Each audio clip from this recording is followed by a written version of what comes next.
Pasang surut hubungan antara Ketua Umum PDI Perjuangan Megawati dengan Presiden Joko Widodo terus terjadi. Namun, baru-baru ini Ketua Umum PDI Perjuangan Megawati menyebut dirinya memiliki hubungan baik-baik saja dengan Presiden Jokowi meski kerap disebut telah berseberangan. Mega pun menduga hubungan dirinya dengan Jokowi disebut renggang karena menolak perpanjangan masa jabatan Presiden menjadi 3 periode. Katanya saya tidak ini sama Presiden. Loh enaknya loh dia ngomong kayak gitu. Loh saya sama Presiden ya baik-baik aja. Emangnya kenapa? Hanya karena saya dikatakan karena saya tidak mau ketika diminta 3 periode atau karena saya katanya tidak mau perpanjangan. Loh, saya tahu hukum kok. Mana yang ahli hukum mengatakan? Itu kan ranahnya namanya konstitusi. Wakil Ketua Umum Partai Gerindra Habibur Rahman merespon pernyataan Megawati. Habibur Rahman bilang hubungan antara Megawati dan Joko Widodo akan membaik. Wakil Ketua Umum Partai Gerindra itu pun bahkan menegaskan jika Presiden Jokowi juga menolak wacana 3 periode.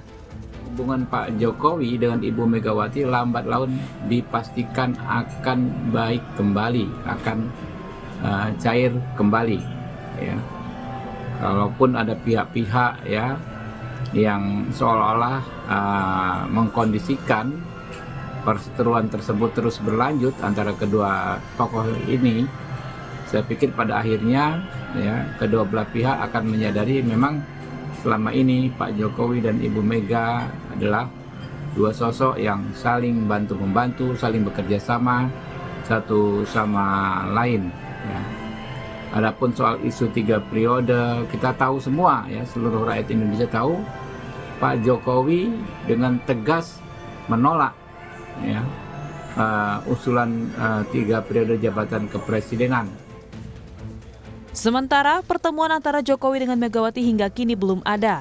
Menteri Sekretaris Negara Pratikno memastikan belum ada rencana pertemuan Presiden Joko Widodo dan Megawati Soekarnoputri dalam waktu dekat. Menurut Pratikno, jadwal Presiden Jokowi padat di bulan kemerdekaan Indonesia. Namun Pratikno menyebut Megawati sebagai Presiden kelima diundang untuk menghadiri upacara Hari Kemerdekaan ke-79 di Ibu Kota Nusantara. Saya belum tahu jadwalnya, ya. Belum tahu kan dalam bulan Agustus ini kan juga ada banyak event ya. Undangan untuk jadi mantan presiden akan diundang untuk hadir di upacara detik proklamasi di IKN. Ibu Mega apakah akan hadir? Kami belum karena proses undangan juga masih akan segera dikirim. Kami akan cek dan konfirmasi. Tarik ulur hubungan Megawati Jokowi kian nampak di publik selama pemilu 2024. Lalu kini akankah mereda? Tim Liputan Kompas TV.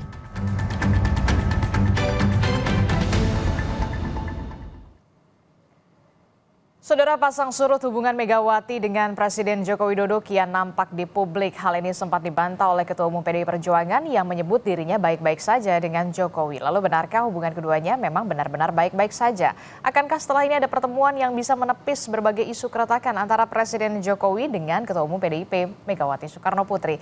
Kita bahas di pagi hari ini bersama dengan sejumlah narasumber yang sudah hadir ke studio. Sudah ada Direktur Eksekutif Trias Politika Strategis, Mas Agung Baskoro. Selamat pagi, Assalamualaikum Mas Agung. Waalaikumsalam Mbak Adisti. Ya, kemudian juga melalui sambungan Zoom ada politisi senior PDI Perjuangan, Bung Andreas Hugo Pereira. Selamat pagi, Bung Andreas.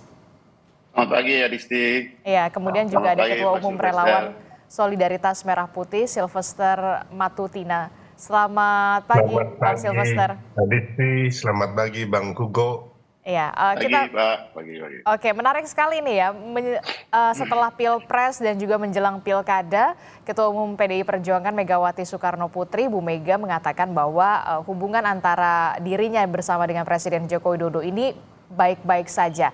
Nah, Bung Andreas, mengapa perlu disampaikan ke depan publik bahwa memang Bu Mega ini hubungannya baik-baik saja dengan Pak Presiden Jokowi? Ya, Adisti, kalau kita melihat saya belum berani menafsirkan seperti itu dalam arti bahwa apa yang disampaikan oleh Ibu Mega itu bahwa Ibu Mega tidak ada masalah gitu, hubungan baik-baik saja dengan Presiden. Tapi juga beliau menyampaikan bahwa orang bertanya gitu mungkin karena ya hal yang berkaitan dengan isu 3 periode, terus perpanjangan masa jabatan, yang posisi sikap Ibu Mega menolak itu. Karena beliau paham konstitusi. Dan itu adalah ranah yang ada di MPR. MPR lah yang memutuskan, dan itu harus melalui proses amandemen undang-undang. Dan waktu itu ya kami tahu gitu di MPR, saya kebetulan juga di Badan Pengkajian MPR, kami sedang membahas soal rencana amandemen undang-undang yang berkaitan dengan pokok-pokok haluan negara. Tapi ketika itu memang ada isu masuk ya, konon isu ini dari istana gitu, bahwa akan ada upaya untuk memasukkan ide untuk perpanjangan atau 3 periode atau perpanjangan masa jabatan. Jadi awalnya dari situ ya sebenarnya ya. Kemudian ya kami akhirnya stop itu, termasuk ya di fraksi diperintahkan untuk tidak membahas perpanjangan karena itu bertentangan dengan konstitusi, karena yang dibicarakan waktu itu adalah soal haluan negara. Nah sehingga ya saya nggak tahu apa, dan Ibu juga di dalam pidatonya itu menyampaikan bahwa beliau mengerti konstitusi. Jangan sampai hanya karena pimpinannya melanggar dan merusak konstitusi, ya kemudian ya ini jadi masalah untuk kita bangsa dan negara. Beliau bahkan menyampaikan bahwa ya tanyalah kepada ahli-ahli hukum tata negara, siapa yang ahli hukum tata negara di situ. Jadi ya Ibu tidak menyinggung soal nama gitu, tapi beliau menyinggung presiden, dan presiden itu adalah lembaga negara. Tapi begini Bung Andreas, ini kan pernyataan pertama kali yang keluar dari Bu Mega setelah pasca Pilpres mengatakan bahwa memang hubungan antara dirinya dan juga Presiden Joko Widodo ini memang baik-baik saja. Presiden itu lembaga. Presiden itu lembaga. Kalau Jokowi itu adalah pribadi. Jokowi.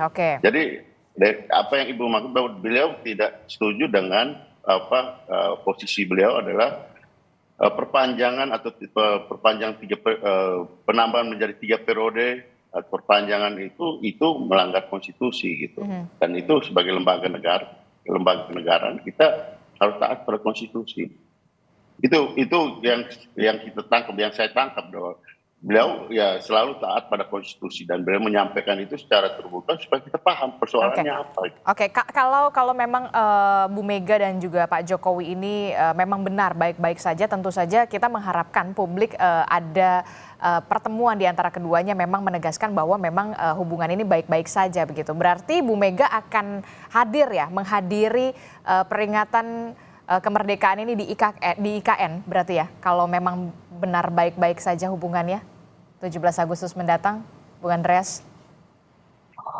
Saya nggak tahu, tapi ya kalau Pak ini kan tadi konfirmasi Pak Pratikno kan sampaikan bahwa diundang, tapi saya belum tahu apakah akan hadir atau tidak. Oke, baik. Dan bisa juga kan disampaikan bahwa bisa hadir di Istana Negara di Jakarta atau di IKN kan, itu undangan bisa untuk 2 pilihan itu. Tapi katanya kalau untuk mantan presiden ini langsung diundang ke IKN untuk melihat bagaimana sekarang pembangunan di IKN, dan berarti belum ada keputusan ya apakah akan hadir di IKN atau hadirnya di Istana di Jakarta untuk Bu Mega? Saya belum tahu. Belum tahu. Saya ke Bung Silvester. Bung Silvester, ini kalau memang hubungan antara Bu Mega dan Pak Jokowi ini baik-baik saja, itu artinya nanti Anda melihat akan terbuka komunikasi atau bagaimana? Karena kan kita tahu sebentar lagi Prabowo Gibran ini akan menjalankan pemerintahan begitu ya. Setidaknya harus ada sowan dulu lah ke Bu Mega begitu, supaya Bu Mega juga memberikan advice atau semacamnya. Akan ada komunikasi semacam itu enggak? Ya, kalau ini kan suatu hal yang baik ya, kalau pernyataan dari Bu Mega bahwa hubungannya dengan Pak Presiden Jokowi baik-baik saja. Saya berpikir bahwa Pak Jokowi juga merasakan hal yang sama, hanya memang kemarin itu perbedaan pilihan dukungan ya antara Pak Jokowi dan Bu Mega. Hanya saja di sini saya mau membetulkan sebenarnya bahwa masalah 3 periode dan perpanjangan itu Pak Jokowi sama sekali tidak pernah mewacanakan atau mengkoordinasikan dan juga tidak mau. Ini saya juga harus bilang ya ke Bang Hugo, senior saya dari NTT, bahwa Bu Mega ini dikasih info yang salah oleh teman-teman PDIP, ya, termasuk siapapun, ya. Karena begini, saya ini termasuk orang yang ada ketika situasi 3 periode dan perpanjangan masa jabatan presiden. Jadi gini, saya pun menentang, ya. Jadi kalau kita ngomong begini kan, oh ini hanya bisa-bisanya aja. Tapi hasil dari omongan kita itu ada buktinya. Contohnya, ya, kalau ada 3 periode atau perpanjangan masa jabatan presiden, Pak Jokowi itu bersama kami, ya, relawan Jokowi itu tidak membuat acara mendukung Pak Ganjar, yaitu Nusantara Bersatu. Yang mana di situ Pak Jokowi mengatakan bahwa ada rambut putih dan juga dahi berkerut. Intinya itu, makanya Pak Jokowi juga tidak akan, ya, dalam suatu situasi di Semarang itu, di Jawa Tengah kalau nggak salah itu, mempertemukan Pak Prabowo dan Pak Ganjar di Pematang Sawah. Jadi ini Bu Mega menurut saya dikasih kebohongan sama teman-teman yang tidak tahu persis cerita mengenai 3 periode dan perpanjangan masa jabatan presiden. Karena begini, saya juga menantang karena saya ini adalah koordinator yang membayar 400 relawan yang membuat Setia Tegak Lurus Jokowi, yang mana kami bikin ini supaya nantinya kita mendukung presiden, ya, yang mampu membawa Indonesia menjadi negara maju, bukan negara gagal. Jadi menurut Anda ada kesalahpahaman ini ya soal 3 periode ini ya, Bung Sylvester? Nggak ada sama sekali, itu kebohongan besar yang sengaja ditiupkan dan memang nggak ada bukti. Kita mau ngomong harus ada bukti gitu loh. Sekarang Bang Hugo coba tanya teman-teman PDI atau bilang yang Pak Hasto juga ngomong bahwa istana memerintahkan ada salah satu toko, ya, Pak Rashid, saya lupa namanya, itu nggak ada buktinya gitu loh. Jadi kita kasihan bangsa ini kalau dijejali oleh opini ataupun pernyataan-pernyataan yang bohong gitu loh. Nah, saya tuh sepakat, ya, dengan Pak Bambang Pacul gitu loh, ya, yang menurut saya dari PDIP beliau ini sangat waras gitu loh. Beliau mengatakan orang baik jangan dilawan dan terbukti gitu loh. Baik. Ya, Jokowi akhirnya Pak Prabowo dan Mas Gibran menang. Ini yang harus jadi pelajaran buat teman-teman PDIP supaya ke depannya juga, ya kan, bisa memenangkan Pilpres, ya kan. Tapi di sisi lainnya bahwa kita anak-anak bangsa ini harus mengajarkan, mencerahkan bangsa ini dengan hal-hal yang positif. Jangan hal-hal yang bohong gitu. Saya tangkap Bung Sylvester. Respon Anda, Bung Andreas Hugo. Ternyata ini ada ada informasi yang keliru kalau kata Bung Sylvester. Ya, saya dalam proses perjalanan ini kan yang berkaitan dengan perpanjangan 3 periode, kemudian perpanjangan masa jabatan. Saya di MPR, di Badan Pengkajian MPR, dan ketika berita-berita ini masuk dan tiba-tiba aja gitu, karena persoalan pembahasan di Badan Pengkajian itu menyangkut pokok-pokok haluan negara, ada rencana amandemen yang menyangkut pokok-pokok haluan negara. Kemudian ada berita seperti itu dan kami diperintahkan untuk stop, tidak membahas lagi untuk amandemen ini gitu. Jadi itu salah satu, dan itu posisi dan sikap Ibu Ketua Umum, hal yang bertentangan dengan konstitusi kan beliau sampaikan juga di situ. Bertentangan dengan konstitusi, ya pasti beliau tidak menyetujui itu gitu. Dan ranah itu adalah ranah di MPR, yang beliau ya tahu bahwa MPR sedang membahas hal yang lain yang berkaitan dengan amandemen. Ya, ini soal proses kenegaraan gitu, bukan proses di relawan gitu. Proses kenegaraan yang ada di dalam, ya, berkaitan hal yang sangat penting, tahan dulu Bung Sylvester, berkaitan dengan konstitusi gitu. Jadi ranahnya itu beda gitu, level of talknya itu beda. Jadi disitulah persoalannya. Anda jangan bilang levelnya beda ya. Tahan Bung Ya, Silvester. ya, Ini histori sejarah. Anda jangan memutarbalikkan sejarah ya. Bukan. Saya bilang Saya kasih tidak tahu, memutarbalikkan. jangan gini. Saya menyampaikan Jangan. fakta. Tahan dulu Bung Saya Silvester biar Bung Andreas berbicara sampai selesai dulu. Ya. Saya menyampaikan fakta yang saya alami. Saya menyampaikan fakta yang saya Fakta kan alami. Anda hanya mendengar, bukan Oke, fakta. silakan Bung Silvester. Beda Maaf, loh, Bung kalau Andreas. itu ada bukti. Bahwa kita diminta untuk Gini Anda mendengar. Oke, baik. Baik, Bung Andreas, Bung Silvester, tahan dulu. Saya tidak bisa mendengar apapun kalau misalkan dua-duanya berbicara. Saya ke Mas Agung dulu deh. Mas Agung, ini perdebatan yang pagi-pagi sudah luar biasa ya. Padahal membahas soal bagaimana hubungan Bu Mega dan juga Pak Jokowi yang katanya Bu Mega ini memang baik-baik saja.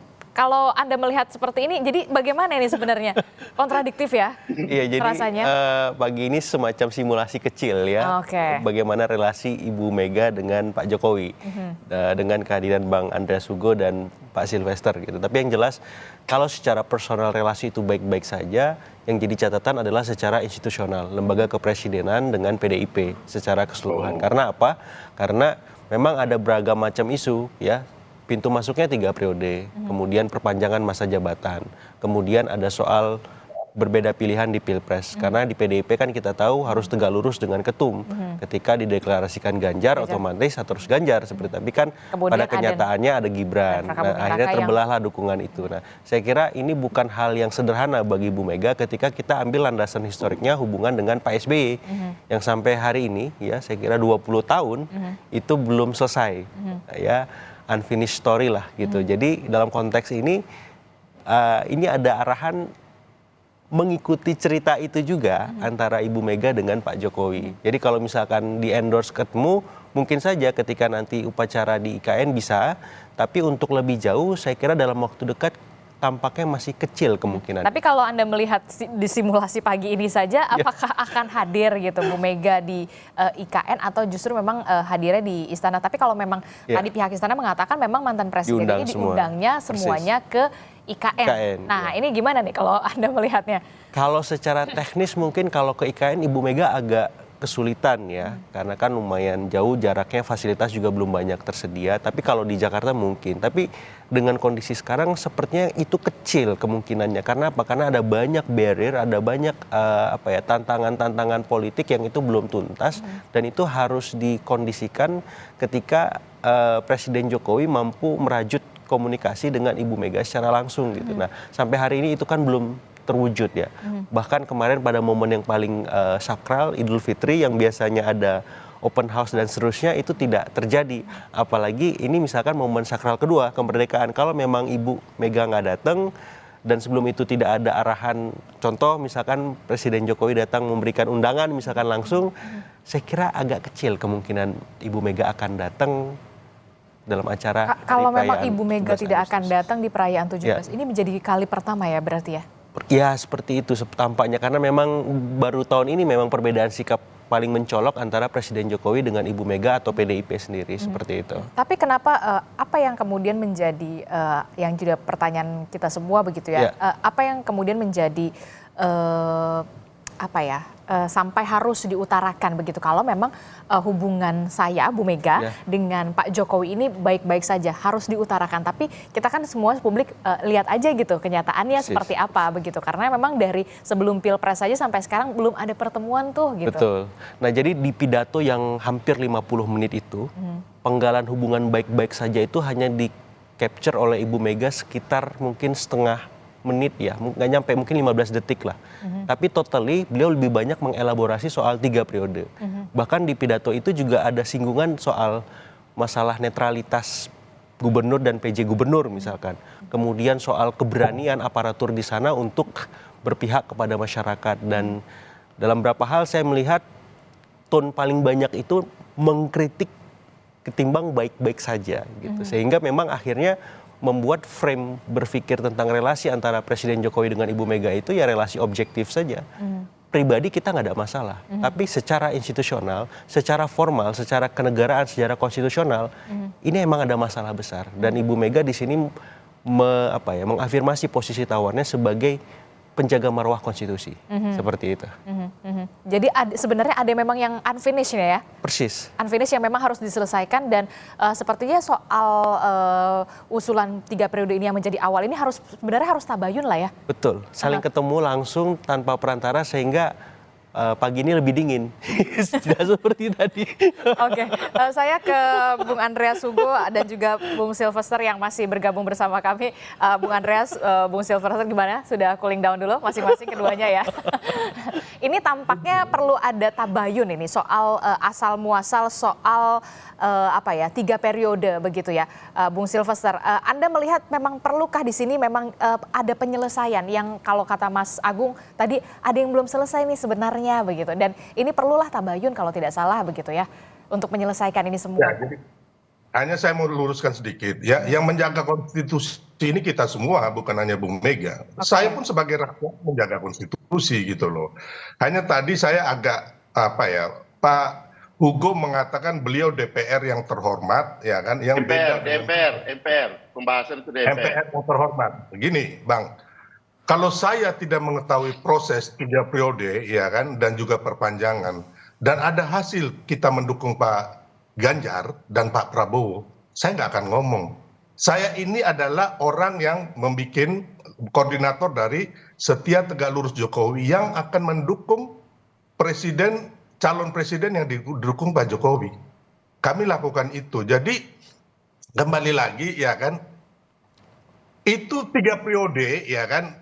Dan juga perpanjangan, Pak Jokowi sendiri sudah mengatakan bahwa itu menampar, ya kan, dan mempermalukan beliau gitu.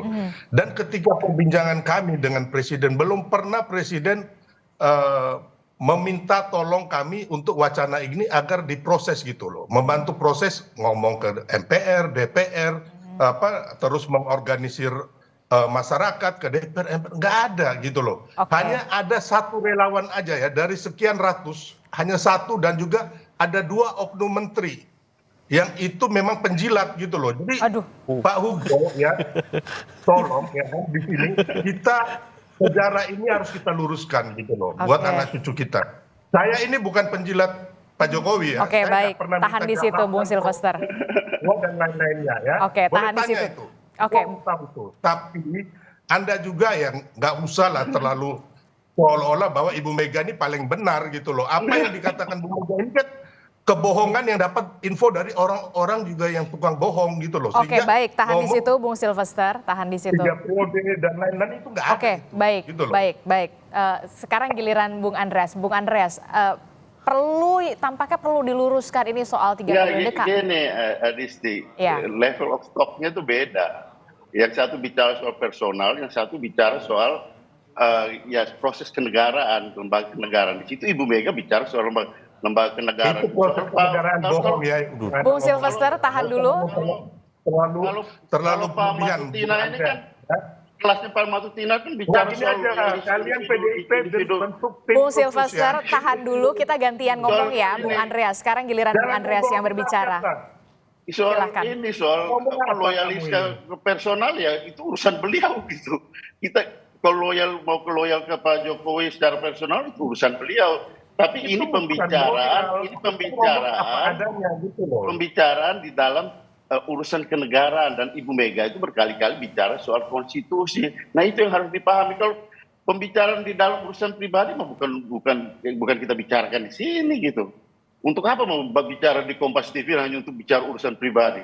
Ini apa yang Ibu Mega bicarakan itu juga bicara urusan kenegaraan, urusan konstitusi itu. Persis seperti yang tadi dikomentari oleh narasumber kita gitu. Itu beda, itu kelasnya seperti itu, bukan kelas seperti urusan-urusan loyal pribadi dan kemudian kita ini bicara soal lembaga kenegaraan. Memang orang PDIP ini selalu merendahkan orang, makanya kalian itu kalah di Pilpres ya. Bung Sylvester, tahan dulu Bung Sylvester. Ini nggak bisa. Kau pikir saya Oke, Bung Sylvester, tahan dulu di situ, Bung Sylvester. Saya mempertanyakan dulu untuk pertanyaan ke. Berapa orang anggota dewan dari PDIP saya jadikan loh, saya bantu. Saya nggak pernah minta dari anggota dewan. Oke, sudah di luar konteks, Bung Sylvester. Jangan bohong-bohong kau ini. Baik, baik. Kita balik lagi ke tema ya, supaya tidak melebar kemana-mana ya, Bung Sylvester ya. Saya Ini anggota dewan ini hanya bikin hoax saja kalian ini. Oke, baik. Kita akan harusnya sepertinya dijeda dulu ya, karena memang masih agak panas begitu. Padahal kita membahas mau ada hubungan baik antara Bu Mega dan juga Pak Jokowi. Kita jeda dulu sejenak. Tetaplah bersama kami di Sapa Indonesia Pagi. Terima kasih Anda masih bersama kami di Sapa Indonesia Pagi. Saudara, masih membahas soal relasi ataupun hubungan antara Megawati Soekarno Putri selaku Ketua Umum PDI Perjuangan bersama dengan Pak Jokowi yang kemudian dikatakan oleh Bu Mega ini hubungan antara keduanya dalam keadaan baik-baik saja. Bung Andreas, berarti kalau PDI Perjuangan sendiri terbuka ya komunikasi jika memang Pak Jokowi ini ingin berkomunikasi dengan Bu Mega dan juga PDI Perjuangan pada khususnya? Ya dalam hal apa dulu gitu kan. Pasti kalau untuk hal-hal yang sifatnya kenegaraan, saya kira itu yang seperti yang Ibu Mega sampaikan gitu, bahwa ya persoalan hal-hal yang berkaitan kenegaraan ya dibicarakan gitu, yang berkaitan dengan konstitusi dibicarakan, yang berkaitan dengan hal-hal penting itu sikap posisi partai sebagai ya bagian dari institusi yang merepresentasikan rakyat gitu. Jadi di situ ya posisi Ibu Mega sebagai ketua umum gitu. Tapi dengan pintu terbuka dan juga tangan terbuka ya, kalau dari Bu Mega sendiri, karena kan Bu Mega sudah mengatakan. Saya nggak tahu persis kalau yang berkaitan dengan urusan personal, saya nggak tahu persis. Tapi saya kira Ibu Mega menyampaikan itu jelaskan kita semua. Tadi Pak narasumber kita membuat evaluasi dan analisis yang menurut saya tepat dan bagus sekali gitu. Artinya ini kita menyampaikan kepada rakyat poin yang sebenarnya dari ya diskursus yang ada di publik saat ini gitu. Kita tidak mengada-ada untuk tapi diskursus ini kan penting untuk ditempatkan pada posisi yang sebenarnya. Oke, begini Bung Sylvester. Ini kan untuk untuk sekali lagi untuk masa depan Indonesia, untuk kemajuan Indonesia begitu ya. Apalagi sebentar lagi Pak Prabowo juga akan memerintah begitu bersama dengan Gibran Rakabuming Raka.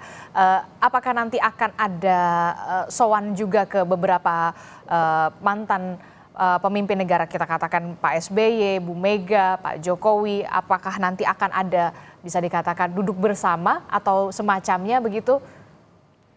Ada komunikasi ke arah situ?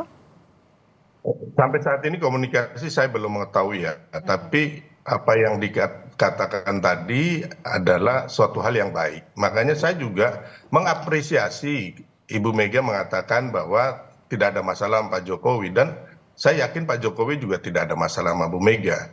Hanya narasi yang dibentuk mengenai 3 periode dan perpanjangan ini adalah suatu kebohongan. Memang ada ya pembahasan di DPR MPR mengenai amandemen GBHN atau apa. Tapi bukan menyasar mengenai 3 periode atau perpanjangan. Itu yang harus kita garis bawahi. Dan juga saya mau katakan Pak Hugo ya, saya ini tidak pernah membenci PDIP ya. Beberapa anggota DPR PDIP saya jadikan pakai uang saya dan bantuan saya. Itu benar. Dan saya nggak pernah. Tapi saya minta. Jangan melebar kemana-mana Bung Sylvester. Sesuai konteks soal hubungan. Kita sejajar gitu loh. Saya rakyat, saya wakil ketua tim kampanye nasional yang memenangkan Prabowo Gibran. Anda ingat itu. Dan saya ikut merubah sejarah daripada Indonesia ya. Jadi jangan hanya Anda berpikir Anda anggota Dewan terhormat, Anda merendahkan orang dengan kalimat-kalimat Anda. Ya saya minta itu. 3 periode ini kan, masalah 3 periode ini kan memang sudah selesai ya kalau kita anggap, karena memang kan Pilpres ini sudah berjalan begitu kan, Prabowo Gibran memang sudah terpilih begitu ya, Bung Andreas, dan ini tampaknya memang perlu diluruskan supaya memang benar hubungan Bu Mega dan juga Pak Jokowi ini memang benar-benar adanya memang baik-baik saja. Anda melihatnya memang perlu diluruskan ini, Bung Andreas? Justru Ibu Mega menyampaikan fakta itu gitu. Ibu Mega kan tidak menyinggung nama gitu di situ. Tapi Ibu Mega menyinggung lembaga, presiden itu lembaga. Itu kan kita coba putar ulang lagi di situ. Putar ulang lagi itu tadi. Lebih bagus jadi ketemu ya. Baik. Oke, tahan dulu, Mas Ya, Agung. siap. Mas Agung, bagaimana ini?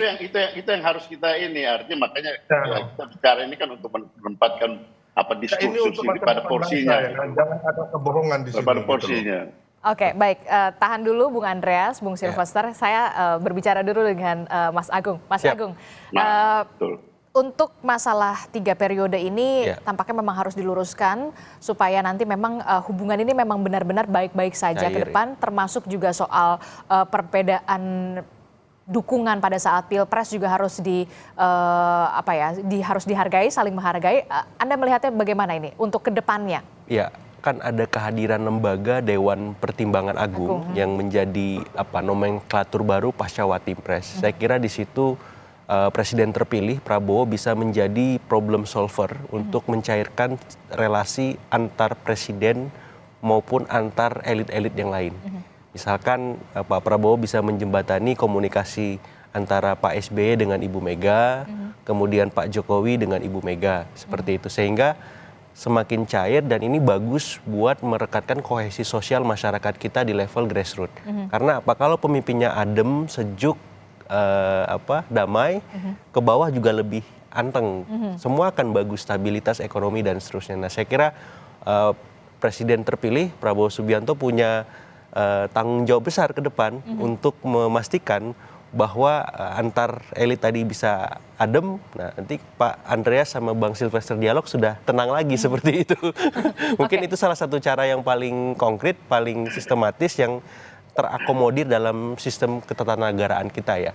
Terlepas dari itu ya secara informal pastilah Presiden terpilih Pak Prabowo akan melakukan pendekatan-pendekatan yang sifatnya persuasif, karena itu saya lihat karakter beliau ya sebagai seorang pribadi untuk merangkul semua, mengajak semua elemen bangsa, membantu beliau untuk membangun bangsa kita ke depan, seperti itu. Dan itu memang benar-benar yang harus dilakukan oleh Pak Prabowo nanti ke depan ya? Ya, itu semacam PR tidak tertulis yang harus segera dikerjakan, karena terlepas nanti PDIP memilih di luar pemerintahan, tapi saya kira hubungan person by person ini harus tetap terjaga, dan secara institusional PDIP bisa memainkan peran-peran strategis untuk menjaga check and balances kita. Tapi Pak Prabowo dalam tanda petik harus paham bahwa antar mantan presiden kita ini memang ada unfinished stories tadi yang memang harus segera dicairkan lah, dibuat lebih baik seperti itu.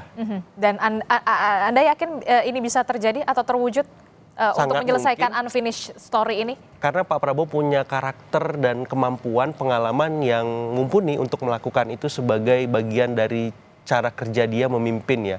Apakah itu di level partai ataupun di level negara ataupun di level global, karena dalam beberapa hal banyak sentimen positif dari dalam dan luar negeri bahwa Prabowo bisa membawa sesuatu yang baik untuk bukan hanya untuk Indonesia tapi untuk perdamaian dunia bahkan, seperti itu.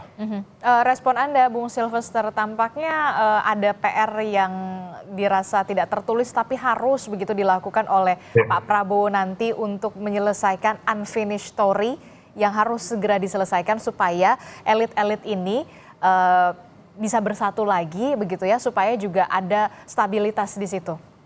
Bung Silvester.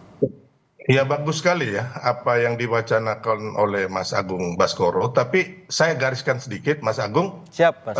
Revisi Undang-Undang Wantimpres ke DPA itu ya, nomenklaturnya itu berubah bukan karena permintaan Pak Jokowi. Saya harus garis bawakan dulu ya, karena itu adalah inisiatif dari seluruh partai dan bukan untuk mengakomodir Pak Jokowi atau Ibu Mega ya, sepengetahuan kami. Karena memang itu inisiatif DPR. DPA itu. Jadi sekali lagi itu menurut saya kalau Pak Jokowi ditaruh di DPA itu terlalu kecil ya. Siap. Kalau kita ngomong amat saya, beliau akan dia lebih berharga menjadi seorang kakek yang akan ngomong cucu atau bapak bangsa gitu loh. Menurut saya itu lebih ini ya, lebih bijaksana, dan saya mendukung itu gitu loh. Jadi kami ini bukan bukan penjilat yang maunya Pak Jokowi itu selalu menjadi nomor orang hebat. Saya bukan petugas partai ya, yang intinya yang tunduk kepada partai. Oke. Amit-amit bayi, saya nggak mau lah. Oke, Bung Silvester, apakah nanti akan ada kalau dari kalau dari Mas Agung kan mewacanakan ada baiknya kalau memang Pak Prabowo ini menjembatani antara elit-elit baik itu Pak SBY, kemudian Bu Mega, kemudian Pak Jokowi untuk menjaga keharmonisan elit-elit pemimpin kita supaya stabilitas dari pemerintahan ini juga berjalan baik begitu. Apakah ini juga nanti akan diwacanakan? Apakah ini juga nanti akan terwujud, Bung Silvester? Ya, itu bagus ya. Pastinya Pak Prabowo sebagai pemimpin yang bijaksana mau merangkul. Dalam pidato penetapan beliau di KPU ya, penetapan beliau kebetulan saya juga ada di situ, ya kan. Beliau mengatakan bahwa beliau ingin merangkul semua pihak. Jadi kebesaran hati Pak Prabowo ini memang beliau tunjukkan, dan beliau bisa saja merangkul teman-teman PDIP ya, tapi bukan dalam hal sama-sama memerintah ya, dalam hal sama-sama memajukan bangsa atau PKS dan lain-lainnya, karena memang kita perlu sebuah komponen bangsa untuk memajukan bangsa ini gitu loh. Nah, itu yang saya pikir menjadi pikiran, pokok pikiran dan juga kebijakan dari Pak Prabowo nantinya. Dan kami menyambut baik, siapa sih anak bangsa ini mau bangsanya terpecah belah, nggak ada. Hanya itu tadi ya kan, jangan sampai para petugas partai ini menjilat-jilat akhirnya memberikan masukan yang bohong, yang tidak benar gitu loh. Tahan sampai di situ, Bung Silvester. Tahan sampai di situ. Ini tidak minta jabatan, proyek, uang dan sebagainya. Jokowi. Oke, baik. Tahan dulu Bung Silvester, sekarang gilirannya Bung Andreas. Bung Andreas, sebagai PDI Perjuangan yang tampaknya sinyalnya akan berada di di luar pemerintahan untuk check and balances nanti pemerintahan selanjutnya begitu. Bagaimana nanti ke depannya akan seperti apa? Apakah Anda juga memberikan apresiasi kalau memang nanti Pak Prabowo akan menjadi jembatan begitu ya, akan menjadi jembatan terhadap elit-elit baik Bu Mega, Pak Jokowi bisa dalam keadaan bersatu lagi lah, baik-baik saja begitu. Ya, itu sangat tergantung pada Pak Prabowo, dan setahu saya tidak ada persoalan yang sifatnya baik pribadi maupun ya kalau soal kenegaraan, saya kira nanti baru ke depan ya, soal pemerintahan kan pemerintahan baru akan berlangsung setelah 20 Oktober gitu. Jadi persoalan antara ya partai dengan institusi atau lembaga negara itu nanti baru setelah 20 Oktober gitu. Tapi secara pribadi setahu saya nggak ada hal yang mengganjal di dalam hubungan personal antara Pak Prabowo dan Ibu Mega gitu. Artinya tidak ada hal yang menjadi, karena kita semua tahu dalam sejarah, kami tahu persis dalam proses perjalanan sejarah ini sejak ya beliau kembali dari Yordania, terus kemudian bagaimana ya 2009, terus di dalam perjalanan 2 kali pilpres itu di dalam beberapa kesempatan meskipun 2014 2019 itu berbeda, tapi Ibu Mega di dalam forum resmi menyampaikan bahwa hubungan personal secara pribadi antara Ibu dengan Pak Prabowo tidak ada hal yang mengganjal. Dari ya soal ke depan itu memang wilayah dari ya pemerintahan ke depan gitu, dan kita menghormati itu wilayah pemerintahan ke depan. Tentunya publik juga menantikan betul begitu ya, memang hubungan yang baik-baik saja antara Bu Mega dan juga Pak Jokowi ini memang bisa dipertunjukkan atau diperlihatkan di depan publik, karena memang publik butuh contoh dari pemimpin-pemimpin juga yang bisa memperlihatkan ini semua. Mas Agung, terakhir. Ya, saya kira di luar itu semua memang ada arahan juga PDIP harus membuka diri ya dengan pemerintahan terpilih Prabowo. Kenapa? Karena suka atau tidak ini ada beberapa agenda terdekat seperti pilkada serentak, ada arahan wacana revisi Undang-Undang MD3 seperti itu, dan ini ada babak baru di mana Pak Prabowo ini punya relasi baik dengan PDIP dan Ibu Mega secara pribadi gitu. Jadi amat sangat disayangkan kalau ruang-ruang komunikasi itu tidak dikonkretkan ya. Pasti dibuka di belakang layar, tapi menurut saya kalau bisa dikonkretkan supaya supaya publik juga melihat ada harapan di mana keoposisian PDIP nanti memang benar-benar bisa dijalankan secara substantif dan secara sehat, agar pemerintahan kita semakin kuat dalam konteks jangan sampai semuanya ya semua gitu, tidak ada yang berkata tidak atau memberikan alternatif, dan di titik itu saya kira keharmonisan ini perlu dimulai dan arahkan dengan konstruktif dan positif seperti itu. Kalaupun ada check and balances di luar pemerintahan, Ya. itu sifatnya pengawasan, tujuannya tetap untuk melakukan pengawasan supaya pemerintahan ini tetap terawasi dengan baik, Persis, begitu ya? persis. Karena Pak Prabowo butuh referensi alternatif di luar koalisi yang dia miliki. Kalau semua yes man, yes boss, itu kan bahaya. Masyarakat yang memang punya cara pandang lain, ini bisa ditempatkan pada posisi yang tidak baik-baik saja. Nah, PDIP punya tanggung jawab kalau memang berada di luar pemerintahan untuk mengkanalisasi aspirasi-aspirasi yang tidak sepakat dengan pemerintah tadi, supaya Pak Prabowo makin objektif, makin utuh melihat realitas politik sosial kebangsaan kita, dan di situ dibutuhkan peran sentral PDIP untuk menjadi motor pergerakan bagaimana bangsa kita ke depan bisa lebih baik lagi seperti itu.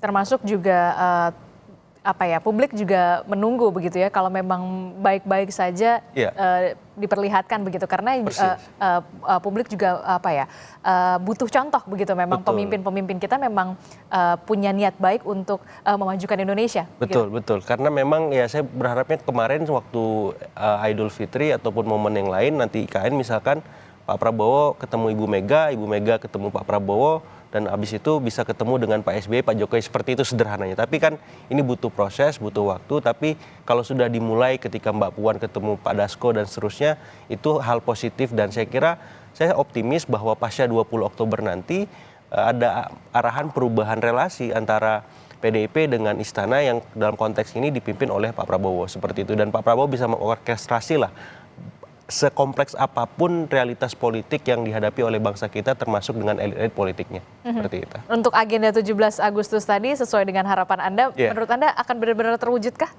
gambaran itu? Sementara kecil kemungkinannya. Kecil kemungkinannya? Sementara ini, seperti itu. Per pagi ini kemungkinan itu kecil, karena apa? Karena dalam simulasi pagi ini saja kita lihat bagaimana riak-riaknya masih ada dan belum selesai. Dan itu bukan hal yang mudah untuk dituntaskan, menimbang ada beberapa hal juga yang mulai terjadi di sisi lain, di mana ya kader-kader PDIP dan tanda petik terjerat beberapa kasus hukum misalkan. Kemudian di beberapa pilkada PDIP harus tidak bisa maju kadernya karena ada realitas kotak kosong misalkan.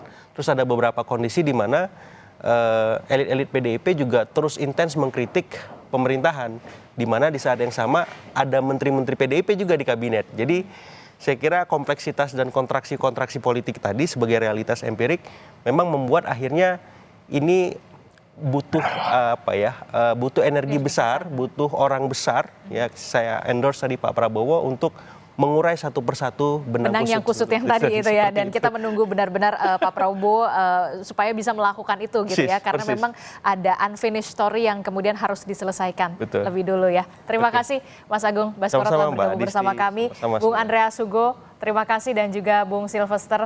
Kita tentu berharap akan ada hubungan yang memang benar-benar baik-baik saja antar pemimpin negara dan juga untuk memajukan bangsa ke depannya. Terima kasih Bapak-bapak, sehat selalu. Selamat pagi. Assalamualaikum. Waalaikumsalam. Pagi.